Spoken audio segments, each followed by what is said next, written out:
Welcome to Kenton's videos. Enjoy the video. You start with the essentials.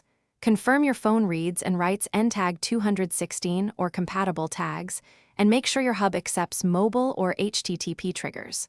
Once confirmed, open the NFC writer and your hub app. Authenticate to the hub. Now create a minimal routine on the hub, a light scene or a scene that runs a simple HTTP endpoint. Then write a short payload to the tag with the app. Low-complexity command or URL pointing at your hub's trigger endpoint.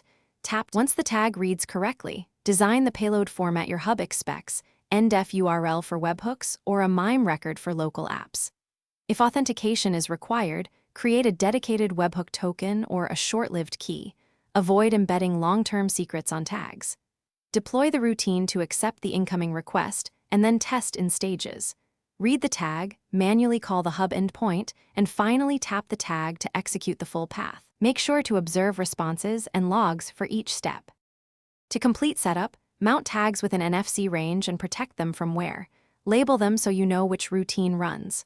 Once done, rotate tokens or use ephemeral webhook keys to limit exposure and document tag functions in one place. If something fails, start with the basics. Verify your phone's NFC is enabled and the tag type is writable, then inspect hub logs for the incoming request and check for token expiration. If needed, rewrite the tag and retest the entire flow slowly. Thanks for watching. Consider subscribing if we helped you.